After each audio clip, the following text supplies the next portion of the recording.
Hello and welcome to food મંત્ર by Surabhi Vasa. આજે આપણે એક મસ્ત મજાની વાનગી બનાવી લઈએ. આજે આપણે સિંગ પાક બનાવી લઈએ. સિંગ પાક બનાવવો ખૂબ જ સરળ છે, પણ જો નાની નાની વાતનું ધ્યાન રાખો ને તો સિંગ પાક એકદમ સોફ્ટ અને મોઢામાં મૂકતા જ ઓગળી જાય એટલો સરસ બને છે. તો સિંગ પાક બનાવવા માટે સૌથી પહેલા તો શીંગને શેકી લેવાની છે. એટલે કાચી શીંગને શેકી અને મેં આ રીતે તૈયાર કરી લીધી છે.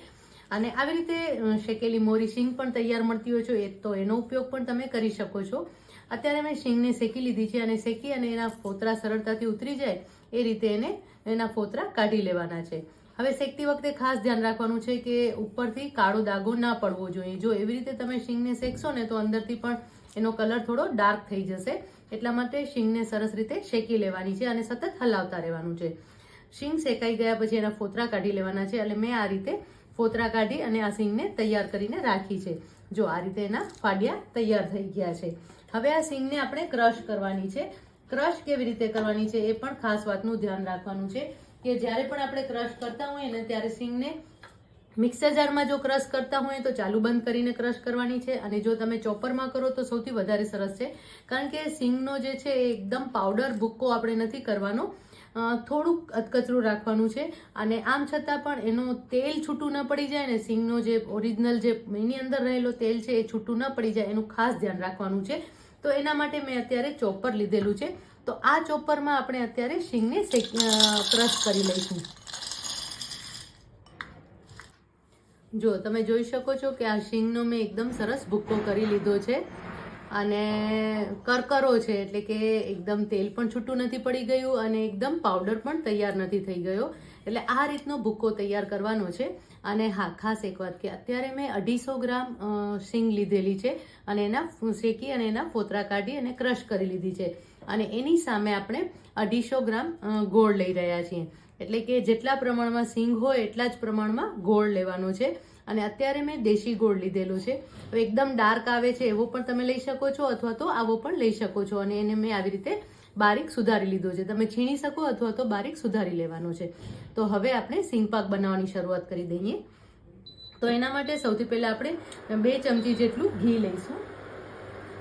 આમ તો ઘણા લોકો ડાયરેક્ટ શીંગને ગોળને ઓગાળતા હોય છે, પણ તમે ઘી એડ કરશો ને તો એના કારણે વધારે સરસ સિંગ પાક તૈયાર થશે અને એકદમ સરસ સોફ્ટ એવો સિંગ પાક તૈયાર થશે.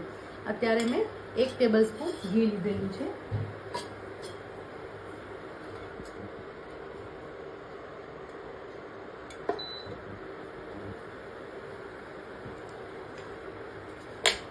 હવે એની અંદર આપણે ગોળ ઉમેરી લઈશું. હવે આપણે જ્યારે ગોળ ઉમેરતા હોય અને શીંગ પાક બનાવી રહ્યા છીએ ત્યારે એ વાતનું ખાસ ધ્યાન રાખવાનું છે કે ગોળ બહુ વધારે પ્રમાણમાં ઓગળી ન જવો જોઈએ. એટલે કે ગોળનો પાયો આપણે તૈયાર કરવાનો છે, પણ એટલો પણ વધારે નથી કરવાનો કે જેથી કરીને એનો કલર ડાર્ક થઈ જાય અને વધારે પ્રમાણમાં આકરો થઈ જાય. જો આવું થશે ને તો જે શીંગ પાક છે એ બહુ જ વધારે કડક થઈ જશે. એટલે આ વાતનું ખાસ ધ્યાન રાખવાનું છે. અને હંમેશા આ જે પ્રોસેસ છે ને સ્લો ફ્લેમ પર કરવાની છે. તો આપણે ગોળને ઓગાળી લઈએ અને પછી એનો પાયો તૈયાર કરી લઈશું. જુઓ, ગોળને ઓગળવાની શરૂઆત થઈ ગઈ છે.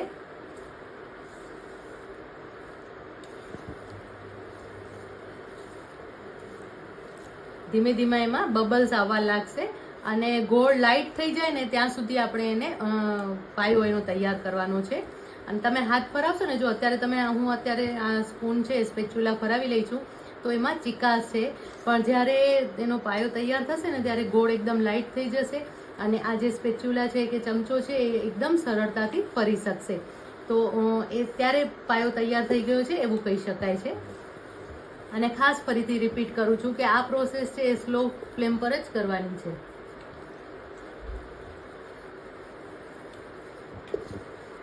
જો ગોળ બધો જ ઓગળી ગયો છે અને હવે આપણે એને હલાવતા રહીશું. જ્યારે તમે શીંગ પાક બનાવતા હો, શીંગની ચીક્કી બનાવતા હો કે તલની ચીક્કી બનાવતા હો કે ગોળ સાથે કોઈ પણ કામ કરતા હો ને ત્યારે ખાસ એ વાતનું ધ્યાન રાખવાનું કે 2 કે 3 વસ્તુ જોડે નથી કરવાની. ફક્ત એક જ વસ્તુ ઉપર કોન્સન્ટ્રેટ કરવાનું છે. તો જ આ વાનગી બહુ સરસ તૈયાર થાય છે. ધીમે ધીમે ગોળ છે લાઇટ થઈ રહ્યો છે, તમને દેખાય છે ને કે પહેલા કેટલી ચીકાશ હતી અને હવે એમાં ચીકાશ ઓછી થઈ ગઈ છે. હવે આપણે ફ્લેમને જરાક ફાસ્ટ કરીશું. જો ગોળનો કલર બદલવાનો ચાલુ થઈ ગયું છે.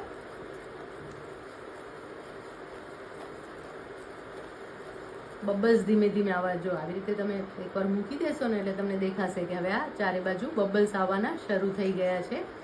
આ રીતે બબલ્સ આવવાના શરૂ થઈ જાય અને બધી જ બાજુ શરૂ થઈ જાય ને ત્યારે સમજી લેવાનું કે ગોળનો પાયો તૈયાર થઈ ગયો છે. એ ટાઈમે તરત જ ફ્લેમ છે એને ઓફ કરી દેવાની છે. હવે આપણે ફ્લેમને સ્લો કરી લેવાની છે, એટલે જે પાયો છે એ વધારે આકરો ન થઈ જાય એનું આપણે ધ્યાન રાખીશું.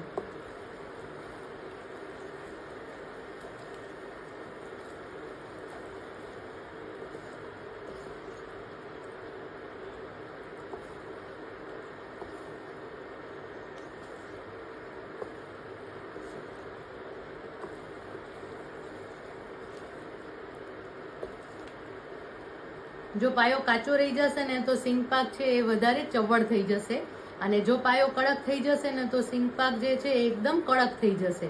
એટલે આ વાતનું ખાસ ધ્યાન રાખવાનું છે. જુઓ હવે બબલ્સ સરસ આવી રહ્યા છે ને, ચારે બાજુ બબલ્સ આવી રહ્યા છે. હવે આપણે આ સ્ટેજ ઉપર ફ્લેમને ઓફ કરી દઈશું. ફરીથી 1 ચમચી જેટલું આપણે ઘી ઉમેરી લઈશું. આ સ્ટેજ ઉપર ઘી ઉમેરવાનું છે.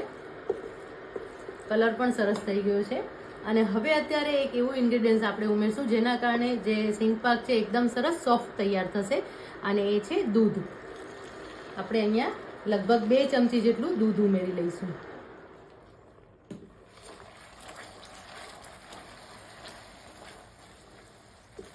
સરસ રીતે મિક્સ કરી લઈશું.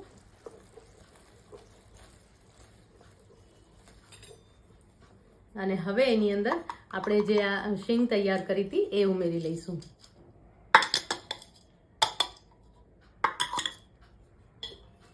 હવે આ મિશ્રણને હલાવતા રહીશું.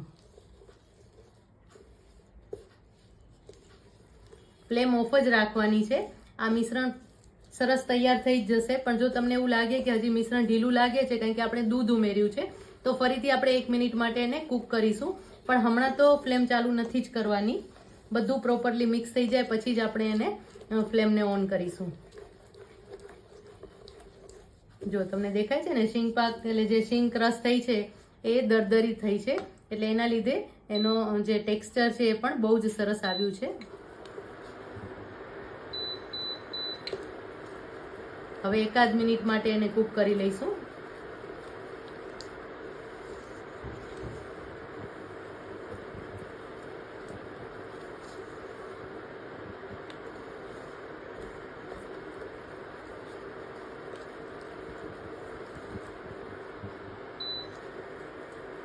હવે આ મિશ્રણને પેનમાં જ હલાવતા રહેવાનું છે, એટલે આ મિશ્રણ જે છે પેન ગરમ હોવાના કારણે સરસ રીતે મિક્સ થઈ જશે. નહીં તો શું થશે કે વધારે જો પાયો વધારે આકરો થઈ જશે ને તો જે શીંગ પાક છે એ બહુ જ વધારે કડક થઈ જશે. તમે જેમ જેમ મિશ્રણ હલાવતા જશો ને એમ મિશ્રણ ઘટ્ટ થતું જશે.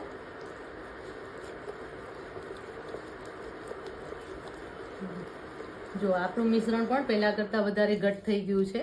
હજી એને આપણે લગભગ 1 થી 2 મિનિટ સુધી હલાવતા રહીશું. જો તમને એકદમ સિંગ પાક ક્રશ, એટલે સિંગ છે એકદમ આવી રીતે ચાવવામાં આવે એવું ન જોઈતું હોય તો તમે એનો પાવડર પણ કરી શકો છો. તો એનો પાવડર કરી અને એને ચાળી લેવાનું છે. જો હવે મિશ્રણ સરસ ઘટ્ટ થવા લાગ્યું છે.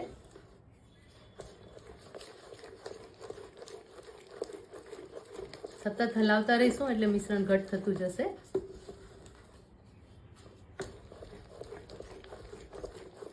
અને આ મિશ્રણ તૈયાર થયું કે નહીં, કે એના પીસ પડશે કે નહીં, એવું જો તમને કેવી રીતે ખબર પડે, તો એના માટે શું કરવાનું છે કે એક પ્લેટમાં આપણે મિશ્રણ છે ને એને થોડું લઈ લેવાનું છે, અને આ મિશ્રણને થોડી વાર માટે ઠંડુ થવા દેવાનું છે. અને ઠંડુ થયા પછી આપણે ચેક કરી લઈશું કે એ મિશ્રણનો ગોળો વળે છે.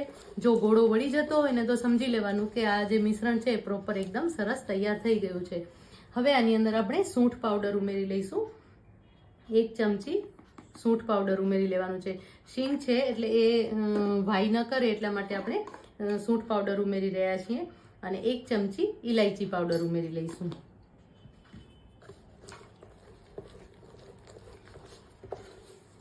મિક્સ કરી લઈશું. બહુ જ સરસ સુગંધ આવી રહી છે.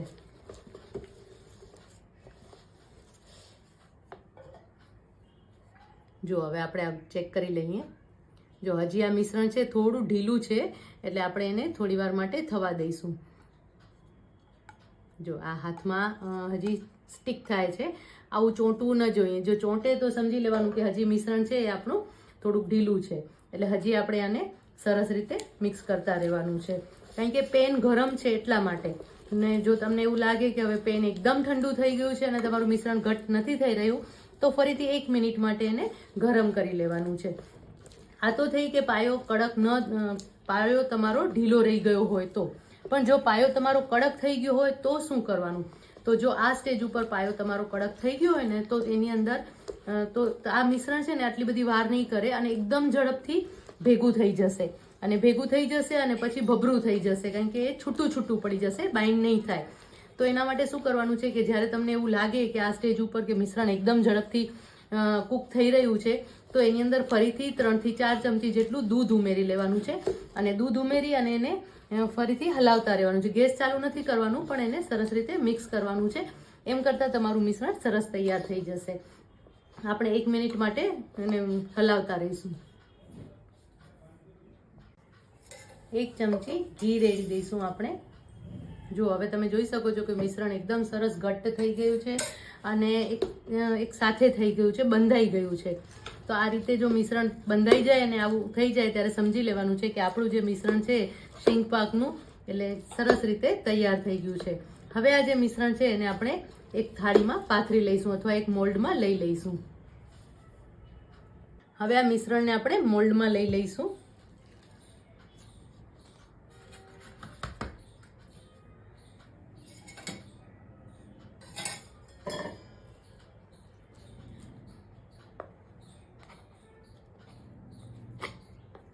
સરસ રીતે મોલ્ડમાં ફેલાવી લઈશું.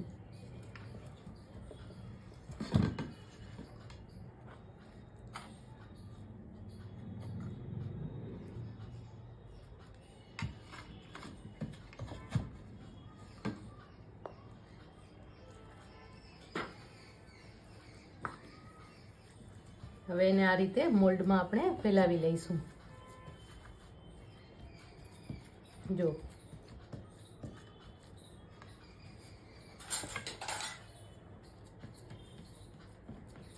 પીસ તમને ઈચ્છા હોય એવા પાડી શકો છો, બહુ મોટા અથવા તો પતલા, અથવા એકદમ ઘણા લોકો એકદમ પતલા શીંગ પાક છે એકદમ પતલો બનાવે છે અને ઘણા લોકો એનો પીસ જરા મોટો બનાવે છે. હું મીડિયમ સાઇઝનો બનાવીશ, નહીં બહુ મોટો અને નહીં નાનો. એ રીતે આપણે આ મોલ્ડમાં શીંગ પાકને મિશ્રણ છે એને ફેલાવી લીધું છે અને મિશ્રણ એકદમ સરસ રીતે ફેલાઈ પણ ગયું છે, તમે જોઈ શકો છો.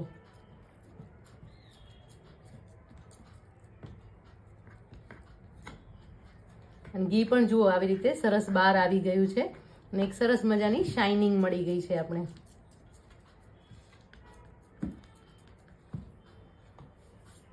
ઉપરથી પિસ્તા બદામની કતરણ ભભરાવી લઈશું.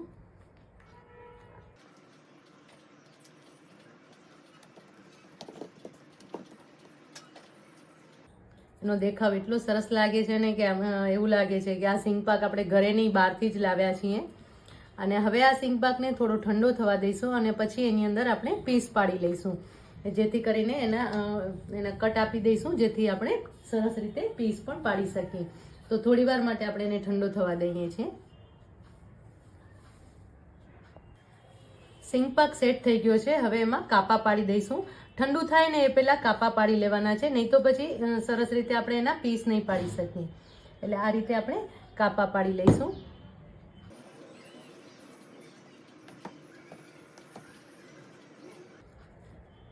હવે ઊભા કાપા પાડી લઈશું.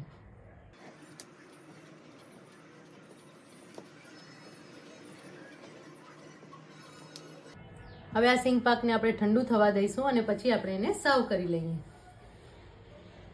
શીંગ પાક સરસ સેટ થઈ ગયો છે. આપણે એને અનમોલ્ડ કરી લઈશું.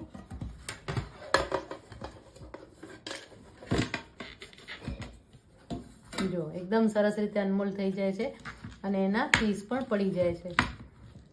હવે કાંઈ કટ કરવાની પણ જરૂર નથી અને એકદમ સોફ્ટ એવો સિંગ પાક તૈયાર થયો છે. તમે જોઈ શકો છો કે એકદમ સોફ્ટ લાગે છે. જો હું આવી રીતે કટ કરીશ ને તો પણ એકદમ સરસ રીતે કટ થઈ જશે. જો કેટલું સરસ કટ થાય છે અને એકદમ સોફ્ટનેસ આવી છે અને દેખાય છે. બહુ જ સરસ સોફ્ટ એવો સિંગ પાક તૈયાર થઈ ગયો છે. આપણે એને હવે સર્વ કરી લઈએ. સિંગ પાક તૈયાર છે, આપણે એને સર્વ કરી લઈએ.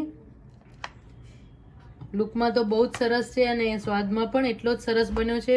બનાવવામાં ખૂબ જ સરળ છે. તમે એક વખત ઘરે બનાવશો તો પછી જરાય એકદમ ઇઝીલી બનાવી શકો, જરાય પ્રોબ્લેમ નહીં આવે. હા, નાની નાની વાતનું ખાસ ધ્યાન રાખવાનું છે. ખાસ કરીને જ્યારે પણ પાયો બનાવતા હોય ત્યારે એ વધારે આકરો ન થઈ જાય એનું બહુ ધ્યાન રાખવાનું છે. તો સિંગ પાક એકદમ સરસ બાર જેવો જ તૈયાર થશે. તો સિંગ પાક તૈયાર છે. આવી જ નવી વાનગીઓ સાથે, શિયાળા માટેની એકદમ મસ્ત મજાની વાનગીઓ સાથે ફરી મળતા રહેશું. ત્યાં સુધી બાય બાય.